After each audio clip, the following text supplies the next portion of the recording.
हैं खबरदार। मैं हूं श्वेता सिंह। सबसे पहले खबरों को खबरदार के लेंस से देख लेते हैं। क्या तालिबान पाकिस्तान के लिए एक कूटनीतिक न्यूक्लियर बॉम्ब बन चुका है, जिसका इस्तेमाल वो भारत के खिलाफ जल्द से जल्द करना चाहता है? ये सवाल भारत के लिए गंभीर है, क्योंकि तालिबान और पाकिस्तान की जड़ें आतंक से जुड़ी हुई हैं। अफगानिस्तान पर कब्जे के बाद तालिबान भी पाकिस्तान की तरह अपने आतंकी चेहरे पर सत्ता का मेकअप लगाना चाहता है। दोनों एक दूसरे की मदद कर रहे हैं। ऐसे में भारत का एक्शन क्या होगा, ये आज सीडीएस जनरल बिपिन रावत ने साफ किया है। भारत की राष्ट्रीय सुरक्षा के एंगल से ये जरूरी विश्लेषण है। अफगानिस्तान के हालात पर आज तक की सुरक्षा सभा में आज मैंने दो पूर्व विदेश मंत्रियों के साथ विस्तार से बातचीत की है, यशवंत सिन्हा और सलमान खुर्शीद के साथ। इस एक्सक्लूसिव बातचीत को सुनकर आप समझ पाएंगे कि तालिबान को लेकर भारत का स्टैंड क्या हो सकता है और भारत की अफगानिस्तान नीति में कौन कौन से स्मार्ट बदलाव देखने को मिल सकते हैं। आज तक देश का पहला ऐसा चैनल है जो आपके लिए पंजशीर घाटी से सुपर एक्सक्लूसिव रिपोर्ट लेकर आया है। अफगानिस्तान की 99.5% जमीन पर तालिबान ने कब्जा कर लिया है, लेकिन 0.5% यानी आधा प्रतिशत जमीन वाले पंजशीर प्रांत में जाकर तालिबानियों का सारा टैलेंट मिट्टी में मिल गया। पंजशीर के भूगोल ने तालिबान की वीरता की सारी पोल खोल दी। आज हमारी सुपर एक्सक्लूसिव रिपोर्ट में देखिएगा कि पंजशीर घाटी में घुसते ही तालिबान का कॉन्फिडेंस ढीला क्यों पड़ जाता है, उसके लड़ाके मरने क्यों लगते हैं और उसे हमले के बजाय समझौते का उद्घोष क्यों करना पड़ता है। कूटनीति में सुपर पावर का दर्जा ऐसा होता है कि वो दूसरे देशों, संगठनों और उनके नेताओं से आज्ञा लेता नहीं बल्कि देता है। लेकिन अमेरिका के सुपर पावर वाले दर्जे में अफगानिस्तान का दीमक लग गया है। तालिबान के सामने अमेरिका एकदम आज्ञाकारी हो गया है। तालिबान ने 31 अगस्त तक अफगानिस्तान से जाने का जो अल्टीमेटम दिया था, उसे अमेरिका ने मौन स्वीकृति दे दी, सरेंडर कर दिया है। अब अमेरिका और उसकी मित्र मंडली का अज्ञातवास 6 दिन बाद अफगानिस्तान में शुरू हो जाएगा। इसके बाद जो संकट आता दिखाई दे रहा है, उसे आज डिकोड करेंगे। लेकिन खबरदार में विश्लेषण की शुरुआत करते हैं तालिबान और पाकिस्तान के आतंक बंधन वाले रिश्ते से और इस रिश्ते से भारत पर पड़ने वाले साइड इफेक्ट से। एक मुहावरा है, चोर चोर मौसेरे भाई, जिसका अर्थ यह है कि एक जैसे स्वभाव वालों में जल्द मेल हो जाता है। इस मुहावरे के वाक्य प्रयोग का एक ज्वलंत उदाहरण यह भी हो सकता है कि आतंकवादी स्वभाव वाले तालिबान और पाकिस्तान चोर चोर मौसेरे भाई लगते हैं। लेकिन क्या वाकई ऐसा है? क्या जिस तरह पाकिस्तान ने तालिबान के साथ मौसेरा भाई होने का फर्ज निभाया है, उसी तरह तालिबान भी पाकिस्तान की कश्मीर वाली ख्वाहिश को पूरा करने की कोशिश करेगा, या फिर तालिबान पाकिस्तान के साथ सौतेले भाई जैसा बर्ताव करेगा?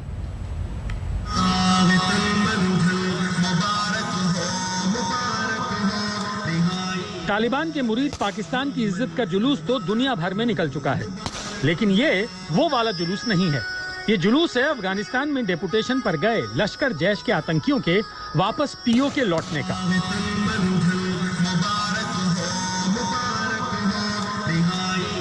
पीओके में आतंकवादियों का माला पहनाकर और AK-47 की सलामी देकर ऐसे स्वागत किया गया मानो वो कोई बहुत बड़ा किला फतेह करके लौटे हों।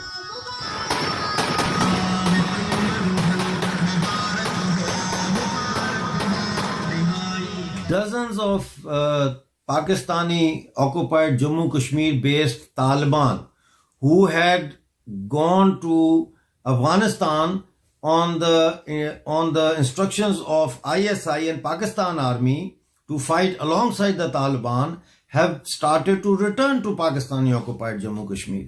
And yesterday, dozens of these Taliban youths have arrived in Pakistani occupied Jammu Kashmir, especially in Abbaspur, in Hajira, in Sensa district. And they are terrorizing the local population by establishing roadblocks and checking people and asking them for their ID cards and stuff like that. The basic purpose for this is to instill fear in the local population and then use Pakistani launching pads to infiltrate into Union Territory Jammu Kashmir. That after Afghanistan, it's going to be Kashmir. Taliban ने अफगानिस्तान को take over कर लिया है, जिसमें इन पाकिस्तानी आतंकवादियों ने खूब मेहनत मजदूरी की। जब पूरी दुनिया काबुल से अपने नागरिकों को निकालने में जुटी है, तब पाकिस्तान के विदेश मंत्री शाह महमूद कुरैशी काबुल जाकर तालिबान के पहले स्टेट गेस्ट बनने की बेचैनी जता रहे हैं। पूरी दुनिया के खिलाफ जाकर इमरान खान ने अपनी और पाकिस्तान की इज्जत को दांव पर लगाकर तालिबान की शान में जमकर कसी दे पड़े। जब आप किसी का कल्चर ले लेते हैं तो वो क्या आप करते हैं? आप बेसिकली ये कह रहे हैं कि वो कल्चर हमारे से ज्यादा ऊंचा है। आप एक मुख्तलिफ कल्चर के गुलाम बन जाते हैं। जब आप ज़ेनी गुलाम बनते हैं तो ये याद रखें, असल गुलामी से ज्यादा बुरी ज़ेनी गुलामी। लेकिन जो पाकिस्तान खुद अपनी मदद करने के लायक नहीं है, वो तालिबान की मदद क्यों कर रहा है? कभी सोचा है आपने? तालिबान हमें कहते हैं हम आपके साथ हैं और इंशाल्लाह वो आके हमारे साथ कश्मीर फतह करके देंगे। अच्छा, तो ये बात है। ये जो मोहतरमा तालिबान से आस लगाए बैठी हैं, वो इमरान खान की पार्टी की नेता हैं। माना कि जिस न्यूज चैनल पर वो बैठी हैं, उसका नाम बोल टीवी है, तो क्या कुछ भी बोलेंगी? दुनिया को छोड़िए, एंकर खुद मानने के लिए तैयार नहीं है कि तालिबान कश्मीर पर पाकिस्तान का साथ देगा। कहां से आपने सुना है? ये किसने आपको, कोई व्हाट्सएप आया होगा कि तालिबान आपके साथ मिलकर के कश्मीर आजाद कराएंगे? वाकई ऐसा कोई ख्वाब देखती हैं आप? किसने दिखाया है? इंशाल्लाह। ये कैसे, किसने आपको बताया? आपको पता है आपने क्या कहा है? नहीं सुनते मैडम, आपको पता ही नहीं है? जाके देखते नहीं है? आप देखते नहीं है कि पाकिस्तान की हर जगह कितनी इज्जत हो रही है, इमरान खान की कितनी इज्जत हो रही है? मैं आपसे पूछ रहा हूँ, तालिबान आपको कश्मीर जीत करके देंगे, ये किसने आपको बताया? टेलीफोन। हमारे साथ मिलके इंडिया, आप कैसे कह सकते कि मैं इंडिया की तरफ से बोल रही हूँ? मैडम, अल्लाह का वास्ता, ये प्रोग्राम ऑन एयर जा रहा है, इसको दुनिया देखेगी, इसको भारत में देखा जाएगा और उसके बाद जो हम पे तबर्रे होंगे, आपको अंदाजा है? ये कहां से सुन करके आपने ये हवाई छोड़ दी? जो टुकड़े जो उन्होंने किए हुए ना, हमारे जो टुकड़े किए हुए ना, वो हम जुड़ जाएंगे इंशाल्लाह ताला। मतलब पराई शादी में अब्दुल्ला दीवाना वहां से है, हमारी फौज के पास पावर है, हमारी हुकूमत के पास पावर है कि भाई फौज के पास पावर है तो फौज खुद आजाद करा लेगी ना कश्मीर को। ये तालिबान को कहां से कूदा दिया आपने? और तालिबान अगर कूदेंगे तो फिर फौज के पास क्या काम रह गया? कहते हैं कि कुछ भी पालो, गलतफहमी मत पालो। वैसे भी पाकिस्तान का तो इतिहास ही रहा है यूज होकर थ्रो हो जाने का। अकेले अफगानिस्तान का ही उदाहरण ले लीजिए। 2001 में अमेरिकी सेना ने जब अफगानिस्तान में तालिबान को उखाड़ फेंका तो भी पाकिस्तान एक मोहरा बनकर रह गया। और अब तालिबान ने अफगानिस्तान पर कब्जा करने के लिए पाकिस्तानी सरकार, सेना और आतंकवादियों की मदद ली। लेकिन इतिहास गवाह है कि बदले में पाकिस्तान को सिर्फ ठेंगा ही मिला है। और रही बात तालिबान की, तो आतंकवाद अब उसका साइड बिजनेस बन चुका है। अब उसको सत्ता का नशा चढ़ चुका है। मुतासिफाना अमेरिका ने बलकार हम कही से हम अलकायदा समेत किसी भी आतंकी संगठन को आतंकी गतिविधियों के लिए अफगानिस्तान की जमीन का इस्तेमाल नहीं करने देंगे और न ही हमारी जमीन का उपयोग हमारे किसी भी पड़ोसी देश के खिलाफ आतंकी गतिविधियों के लिए होगा। पाकिस्तान तो नासमझ है जो वो तालिबान से कश्मीर की आस लगाए बैठा है। लेकिन तालिबान को अपनी प्राथमिकता पता है। वो कश्मीर मसले में टांग अड़ाकर अपने पैर पर कुल्हाड़ी क्यों मारना चाहेगा? वैसे ये नहीं भूलना चाहिए कि फितरत से तालिबान है तो आतंकवादी ही। दिल्ली से जितेंद्र बहादुर सिंह के साथ आज तक ब्यूरो। तो अब इमरान खान को तालिबान से मेहनताने के रूप में कश्मीर चाहिए। लेकिन पते की बात तो यह है कि तालिबान अपनी कश्मीर नीति का पहले ही खुलासा कर चुका है और इसे भारत का घरेलू मामला बताकर उससे दूर रहने का ऐलान कर चुका है। तो पाकिस्तान के लिए यही अच्छा है कि वो कश्मीर को लेकर तालिबान से कोई गलतफहमी न पाले। और रही बात तालिबान की, तो वो भी कश्मीर से जितनी ज्यादा दूरी बनाकर रखे उतना ही उसके लिए अच्छा है, क्योंकि तालिबान को लेकर भारत की सुरक्षा नीति आज सीडीएस जनरल बिपिन रावत ने क्लियर कर दी, जिसका एक ही मूल मंत्र है और वो ये कि अगर तालिबान ने पाकिस्तान के पचड़े में फंसकर कश्मीर में टांग अड़ाई तो उसका इनकाउंटर होना पक्का है।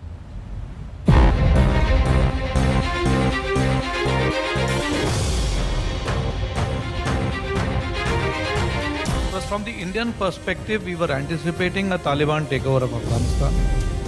We were concerned about how the terrorist activity from Afghanistan could overflow into India. And so to that extent, our contingency planning had been ongoing and we are prepared for it. अब तालिबान बुरा माने या भला, लेकिन भारत का stand clear है।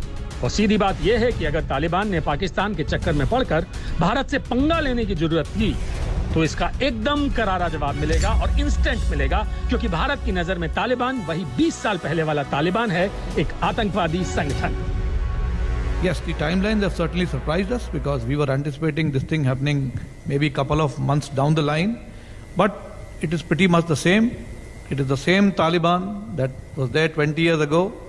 the news reports and reports from the expats who have come from there are all telling us the kind of activities that Taliban is into. All that has happened is that the partners have now changed.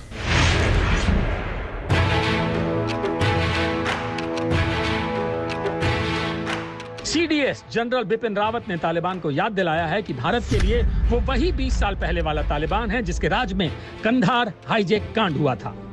Bharat भूला नहीं है कि भारत में हजारों निर्दोष लोगों का खून बहाने वाले पाकिस्तानी आतंकवादी संगठनों से तालिबान का कितना करीबी रिश्ता हुआ करता था। और इस बार भी तालिबान और पाकिस्तानी आतंकवादी संगठनों और इमरान सरकार के बीच खूब छन रही है। तालिबान और पाकिस्तान की रिश्तेदारी पर भारत की पैनी नजर है। भारत देख रहा है कि काबुल की सुरक्षा की जिम्मेदारी तालिबान ने पाकिस्तान के आतंकी गुट हक्कानी नेटवर्क को दी है। भारत देख रहा है कि कैसे तालिबान के समर्थन में जैश और लश्कर के हजारों आतंकवादी अफगानिस्तान में तालिबान को अपनी सेवाएं दे रहे हैं। भारत देख रहा है कि कैसे पाकिस्तान ने तालिबानी आतंकवादियों के जरिए अपने बॉर्डर और अस्पताल खोल कर रख दिए हैं। भारत ये भी देख रहा है कि तालिबान के समर्थन में कैसे पाकिस्तान में खुलेआम रैलियां निकाली जा रही हैं और तालिबानी राज की खुशियां मनाई जा रही हैं। भारत को सब दिख भी रहा है और समझ भी आ रहा है। Whether it is in Afghanistan or against India, groups like Lashkar-e-Toiba and Jaish-e-Mohammed continue to operate with both impunity and encouragement. It is therefore vital that this council does not take a selective, tactical, or even a complacent view of the problems we face. Taliban ने एक झटके में अफगानिस्तान की 20 सालों की तरक्की को मिट्टी में मिला दिया। पिछले 20 सालों में भारत ने बड़े भाई की तरह अफगानिस्तान को पाला है। अफगानिस्तान में बांध, अस्पताल, स्कूल से लेकर काबुल में लोकतंत्र के मंदिर तक को बनाने में भारत ने $3 अरब का निवेश किया है। हर साल औसतन 3,500 से ज्यादा अफगान नागरिक भारत में ट्रेनिंग और शिक्षा हासिल करते हैं। कई अफगानी छात्रों को भारत स्कॉलरशिप देता है। तो तालिबान अच्छी तरह से समझ ले कि अगर भारत अफगानिस्तान को बना सकता है तो तालिबान को मिटा भी सकता है। We have to ensure that we are prepared to fight all actions by the terrorist activities. Our nation is committed to ensure that we have a terrorist-free environment in this region. So as far as Afghanistan is concerned, we will make sure that any activity which is likely to flow out of Afghanistan and then find its way into India will be dealt with in the manner in which we are dealing with terrorism in our country. तो भारत की तरफ से message एकदम clear है। तालिबान ने अफगानिस्तान पर कब्जा भले कर लिया हो, लेकिन भारत से पंगा लेने की जुर्रत नहीं करे तो उसके लिए अच्छा होगा। आज तक ब्यूरो। तो मुमकिन है पाकिस्तान के नेता को ऐसा लगता हो कि जैसे तालिबान के आतंकी आगे बढ़ते गए और अफगानिस्तान के अलग अलग शहर, यहां तक कि काबुल भी उनकी गिरफ्त में आ गया, वैसा ही शायद कश्मीर की तरफ चलते हुए हो जाएगा। लेकिन शायद उन्हें सिर्फ अलग अलग युद्ध की ओर झांक कर देख लेना चाहिए, नहीं तो अभी तक आतंकियों का जो हश्र होता है। बहरहाल तालिबान और पाकिस्तान फितरत से तो मौसेरे नहीं सगे भाई हैं, लेकिन अब तालिबान का पूरा फोकस अफगानिस्तान की सत्ता चलाने पर है। आतंकवादी संगठन को वो अपनी पॉलिटिकल पिक्चर में अभी बैकग्राउंड म्यूजिक के तौर पर इस्तेमाल करेगा। हालांकि कश्मीर पर तालिबान के पाकिस्तान का साथ न देने की एक वजह और भी है।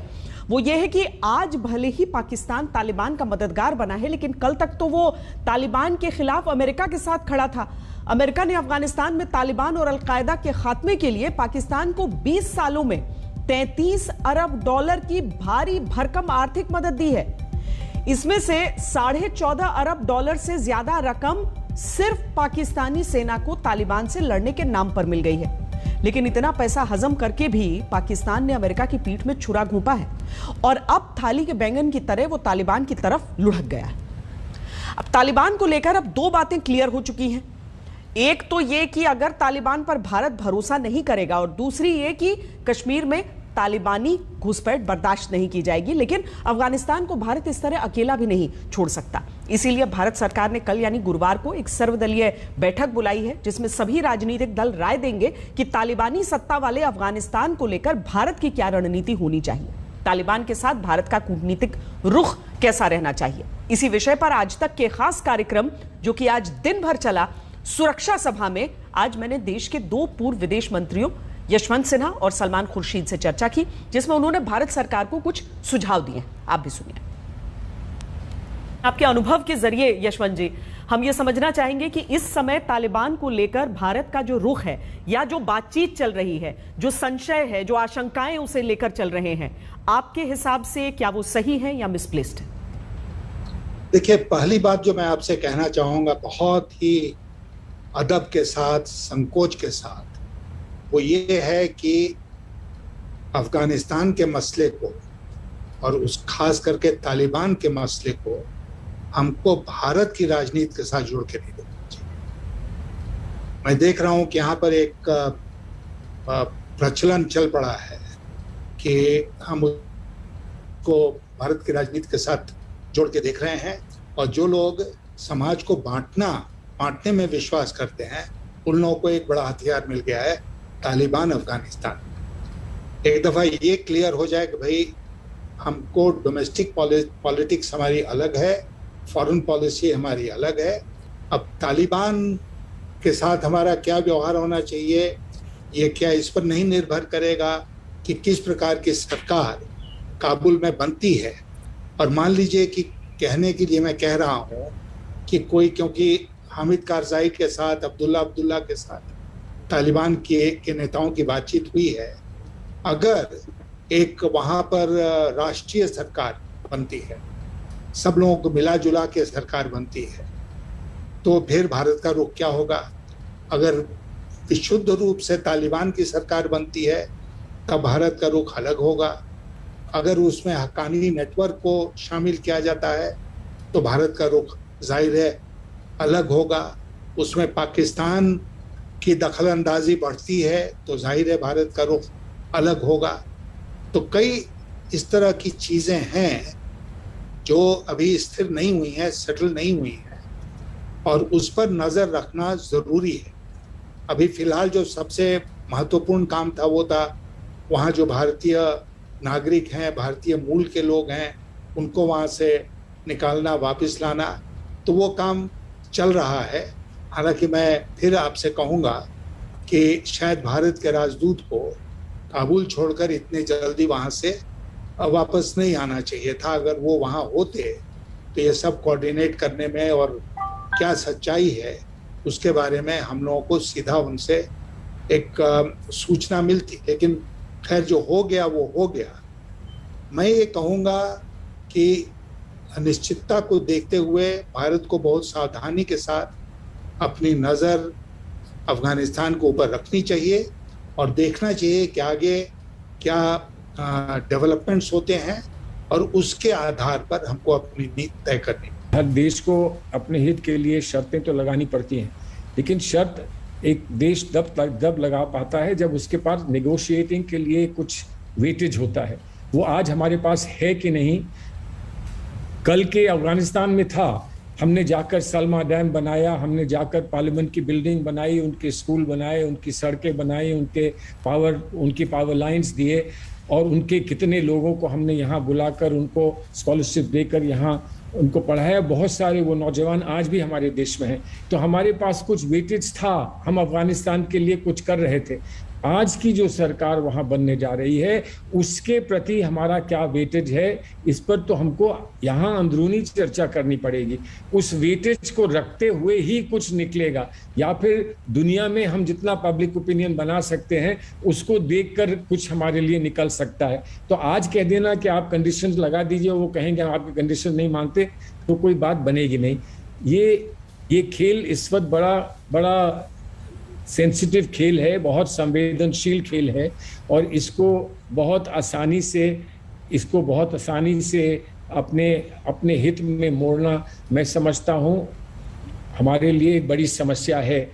देखते हैं, इस पर हम लोग मेहनत करें, लेकिन एक राय होकर अगर भारत एक राय होकर अपनी बात अफगानिस्तान के सामने रखेगा, अफगानिस्तान में अपनी पुराने हितैषियों और दोस्तों के सामने रखेगा, तो मुझे पूरा विश्वास है कि कोई ना कोई रास्ता निकलेगा। एक मानवीय त्रासदी है वहां पर जो पूरी दुनिया देख रही है।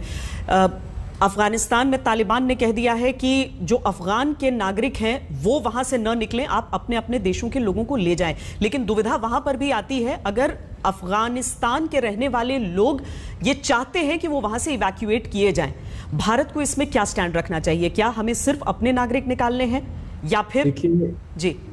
देखिए आप कितने लोग वहां से ले सकते हैं? एक सच्चाई है, संवेदनशीलता की बात अलग होती है, उदारता की बात अलग होती है, लेकिन कोई भी देश हो, बहुत बड़े बड़े बहुत शक्तिशाली देश कितने लोगों को अफगानिस्तान से ले पाएंगे, और उन लोगों को अफगानिस्तान से लेने के बाद क्या उनका आगे उनका भविष्य क्या बन पाएगा? आप देख रहे हैं खबरदार के इस हिस्से में हम आपको यह बताने वाले हैं कि किस तरीके से पंजशीर घाटी जो है वहां पर तालिबान की एक नहीं चल रही। तालिबानियों ने अफगानिस्तान की 99.5% जमीन पर कब्जा कर लिया है, लेकिन 0.5% जमीन अब भी उसकी पहुंच से बाहर है।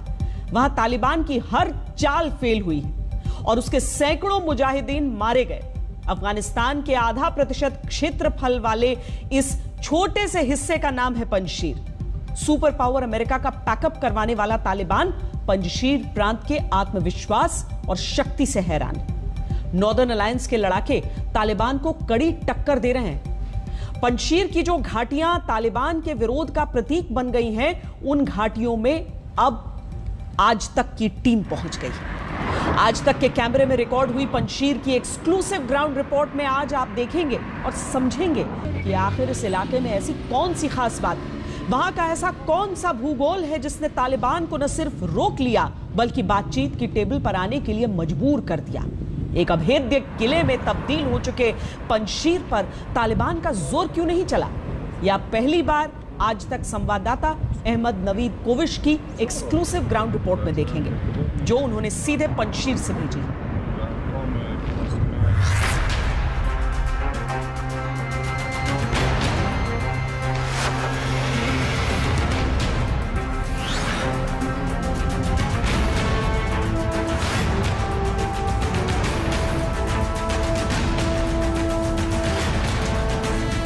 जिस अफगानिस्तान के चप्पे चप्पे पर तालिबान का खौफ बैठ गया है, वहां का एक छोटा सा इलाका तालिबान के खिलाफ सीना ताने खड़ा है। ये पंजशीर का इलाका है। जैसी इसकी भौगोलिक परिस्थितियां हैं, दुरूह और कठिन, वैसा ही मिजाज तालिबान के लिए वहां के लोगों और नॉर्दर्न अलायंस के नेता अहमद मसूद का है।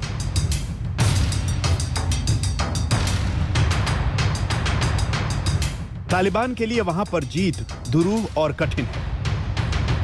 आज तक इस पंजशीर की ग्राउंड रिपोर्ट लाने वाला पहला भारतीय न्यूज चैनल है। वहां की संवेदनशील हालात में तालिबान और तालिबान से मुकाबले के लिए बने पॉपुलर रेजिस्टेंस फ्रंट के बीच से रिपोर्टिंग करने के लिए आज तक संवाददाता अहमद नवीद कोविश पहुंचे। The resistance fighters are watching the Taliban closely. It is not their words but their actions are being watched. The resistance wants rights of Afghans to be protected, not Talibanization of Afghanistan. Reporting from Ground Zero in Panjshir, this is Ahmed Navid Kovish. Panjshir यानी 5 शेरों की घाटी। इस घाटी में घुसने के लिए सिर्फ एक रास्ता है और ये बेहद संकरा है। ये रास्ता ऐसा है कि पंजशीर पर नजर रखने वाले किसी भी विदेशी ताकत के बस की बात नहीं कि वो सड़क मार्ग से यहाँ धड़धड़ाता हुआ पहुंच सके। इस पंजशीर ने कभी हथियार नहीं डाले। 1980 के दशक से ही सोवियत रूस की सेना के खिलाफ मौजूदा नेता अहमद मसूद के पिता अहमद शाह मसूद के नेतृत्व में लड़ाई लड़ी गई। 1980 के दशक में पंजशीर पर कब्जे के लिए सोवियत रूस की सेना ने 9 बार कोशिश की। हर बार उन्हें निराशा हाथ लगी। 1996 से 2001 के बीच जब तालिबान की सरकार थी, तब भी पंजशीर आजाद रहा। आज जब बाकी अफगानिस्तान में तालिबान का कब्जा हो चुका है, वहां पॉपुलर रेजिस्टेंस फ्रंट के लड़ाके अपना किला बचाए हुए हैं। पॉपुलर रेजिस्टेंस फ्रंट में शामिल होने वाले ज्यादातर नौजवान हैं, सैनिक और पूर्व जिहादी कमांडर हैं जिन्हें गुलामी मंजूर नहीं और जो ऐसा सिस्टम चाहते हैं जिसमें सबका खुले दिल से स्वागत हो। युद्ध के लिए हमारे पास सारे साजो सामान और सेना है और हम किसी भी रास्ते से घुसने वाले तालिबानियों से निपटने के लिए तैयार हैं, चाहे वो अमन के लिए आएं या युद्ध के लिए। अफगान सेना के साथ रहकर हम अपना मकसद हासिल नहीं कर सके। अब हम अपने वतन की रक्षा करना चाहते हैं और उसे आज़ाद करने के लिए हम पॉपुलर रेजिस्टेंस फ्रंट में शामिल हुए हैं। वैसे इस बार पंजशीर के योद्धाओं की चुनौती बड़ी है। तालिबान अभी पंजशीर के भीतर दाखिल तो नहीं हो पाया है, लेकिन पंजशीर को तालिबान के लड़ाकों ने घेर जरूर रखा है। जब भी हमें लड़ाई और पंजशीर पर कब्जे का हुक्म मिलेगा, हम एक दिन में ही पंजशीर में दाखिल हो जाएंगे। लेकिन मुल्ला हैबतुल्लाह ने अब तक हुक्म नहीं दिया है। हम आतंकवादी नहीं, हम वही करते हैं जो इस्लाम कहता है। पंजशीर को लेकर इस तरह के बड़बोलेपन तालिबान के छोटे स्तर के लड़ाके भले ही दिखा लें, लेकिन तालिबान के नेतृत्व की ओर से सुलह समझौते की गुंजाइश तलाशी जा रही है, क्योंकि तालिबान को पता है कि अहमद मसूद से संग्राम मोल लेने का मतलब क्या है। अभी तो फोकस पंजशीर की तरफ है। हालात अभी कैसे उभरते हैं वो किसी को नहीं मालूम है। मेरे को तो कभी ये भी लगता है कि शायद और रिबेलियन शुरू हो सकते हैं, रेजिस्टेंस मूवमेंट शुरू हो सकते हैं। एक को देख के दूसरे को हो सकता है, हजारा एरिया में हो सकता है। और साथ ही मैं तो बोलता हूँ नंगरहार में शुरुआत हुई थी, तो अगर ये कहीं से इनको स्पार्क मिलेगा, और अगर स्पार्क इनको जब मिल सकता है कि अगर इन्होंने कोई वहाँ पर पंजशीर में कोई गलत काम किया, क्योंकि अहमद शाह मसूद, जो लेट अहमद शाह मसूद है, वो आइकॉनिक फिगर हैं। उनके बेटे के साथ या पंजशीर वालों के साथ उनको डील करने में बहुत ही डिप्लोमेटिक तरीके से, और जो बार बार तालिबान बोल रहा है मिलिट्री तरीके से हम उनको डील करेंगे, मेरे ख्याल उसके फॉलोआउट्स काफी हो सकते हैं और ये एक रिजेंटमेंट और भी हो सकता है पूरे कंट्री में शुरू, तो वो हमारे लिए फायदेमंद रहेगा अगर होता है। अहमद मसूद खुद पंजशीर में मौजूद हैं और उन्होंने खुले तौर पर तालिबान को चेतावनी जारी की है। I am in my sanctuary. I am in my stronghold, Panjshir Valley. The people of Panjshir Valley are very much united, and they want to defend, and they want to fight, and they want to resist against any totalitarian regime, against any belief that wants to enforce their own belief and ideology upon the people. The people in here are just a small portion of the people of Afghanistan. In the geography of Panjshir is the smallest province in the whole Afghanistan. But what we are standing for right now, it's for the whole country. It's for sovereignty. It's for peace. It's for people.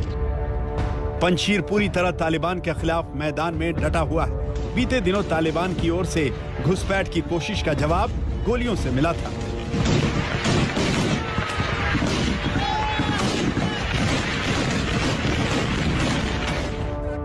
Panjshir पहुंचे आज तक के कैमरे ने वहां की फिजा में स्वतंत्र रहने का जोश देखा है, इसीलिए तालिबान वहां चाहकर भी कामयाब नहीं हो पा रहा। This is Afghanistan Panjshir province, a province that the Taliban have not yet been able to seize, and the popular resistance force led by Ahmad Masood are monitoring any Taliban movement. यहां पंजशीर के इतिहास और उसकी दूसरी विशेषताओं पर भी गौर कीजिए। 1980 के दशक में सोवियत संघ का शासन रहा हो या फिर 1990 के दशक में तालिबान के पहले दौर की सत्ता, पंजशीर के शेर कहे जाने वाले अहमद शाह मसूद ने यहां कभी दुश्मन का कब्जा नहीं होने दिया। 1980 के दशक में सोवियत संघ के खिलाफ लड़ाई में पंजशीर के लड़ाकों को अमेरिका ने हथियार देकर मदद की थी।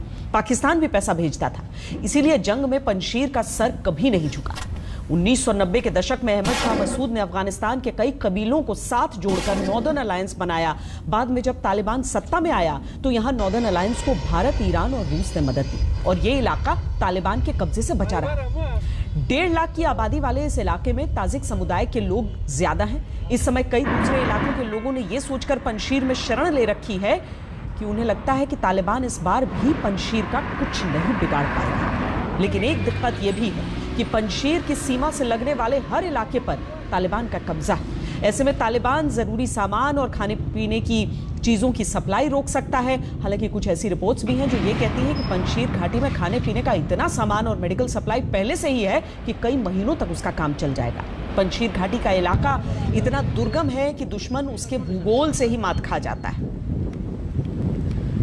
खबरदार में अगली खबर में आपको अफगानिस्तान पर अमेरिका की हताशा, चुप्पी और मजबूरियों की टिक टिक सुनाएंगे। ये रेत की घड़ी देख रहे हैं आप, जिस तरह इसमें रेत एक पाले से दूसरी तरफ फिसल रही है, उसी तरह अमेरिका और उसके सहयोगियों के हाथ से समय फिसल रहा है। तालिबान ने अल्टीमेटम दे दिया है कि 31 अगस्त से पहले सुपर पावर यानी अमेरिका अफगानिस्तान से अपना संपूर्ण पैकअप करके निकल ले, नहीं तो नतीजे बुरे भी हो सकते हैं। तालिबान के अल्टीमेटम पर बाइडेन ने एक तरह से सरेंडर कर दिया। सुपर पावर को तालिबान के सामने इतना आज्ञाकारी बनते देखना अपने आप में हैरान करता है, लेकिन यही अफगानिस्तान से भागते हुए अमेरिका पर ठहाके लगाता हुआ सच है। अब अमेरिका और उसकी मित्र मंडली का अज्ञातवास अगले 6 दिनों में शुरू हो जाएगा। अमेरिका तालिबान के आगे इस तरह से समर्पण की मुद्रा में होगा, ऐसा किसी ने यकीन नहीं किया था। मौजूदा परिस्थितियों में अफगानिस्तान में अमेरिकी सेना की मौजूदगी की डेडलाइन 31 अगस्त से बढ़ाने के लिए G7 नेताओं की बैठक भी हुई, लेकिन अमेरिका ने G7 के नेताओं को बता दिया कि अब अफगानिस्तान में और टिकना संभव नहीं। अमेरिकी रक्षा विभाग पेंटागन ने अफगानिस्तान से निकलने की 31 अगस्त की डेडलाइन न बढ़ाने का फैसला कर लिया। पेंटागन का यह फैसला अमेरिकी फौज की सुरक्षा के मद्देनजर किया गया। अमेरिका अपने सैनिकों की सुरक्षा की सोच रहा है, इसमें बुराई नहीं है, लेकिन जिस अफगानिस्तान में उसने 20 साल तक सैन्य मौजूदगी रखी, वहां वो एक झटके में यह भूलने को तैयार है कि अभी करीब 2.5 लाख अफगान अपने देश से बाहर निकलने के लिए बेचैन है। तालिबान राज में सिर्फ 60,000 अफगानी बाहर निकलने का सुरक्षित रास्ता पा सके। तालिबान के सामने अमेरिका का रवैया हैरान करता है, लेकिन उसने 31 अगस्त की डेडलाइन को लेकर बाइडेन ने बयानवीर बनने की कोशिश जरूर की। और आखिर में एक्स्ट्रा खबरदार करने वाली एक तस्वीर देखिए। यह अंदाजा लगाइए कि जब किसी देश की स्थिरता खत्म होती है तो कैसे उसके मंत्री भी पिज्जा डिलीवरी करने पर मजबूर हो जाते हैं। अफगानिस्तान के पूर्व IT मंत्री सैयद अहमद शाह सआदत जर्मनी में पिज्जा बेच रहे हैं। इन तस्वीरों में पिज्जा कंपनी की यूनिफॉर्म पहने हुए वो जर्मन शहर लिप्जिग में साइकिल से पिज्जा डिलीवरी कर रहे हैं। उन्होंने IT मंत्री रहते अफगानिस्तान में सेलफोन नेटवर्क को बढ़ावा दिया था, लेकिन बाद में अफगानिस्तान छोड़कर जर्मनी चले गए। फिलहाल अपनी जरूरतें पूरी करने के लिए पिज्जा डिलीवरी का काम करना पड़ रहा है। खबरदार में आज के लिए इतना ही। देश और दुनिया की बाकी खबरों के लिए आप देखते रहिए आज तक।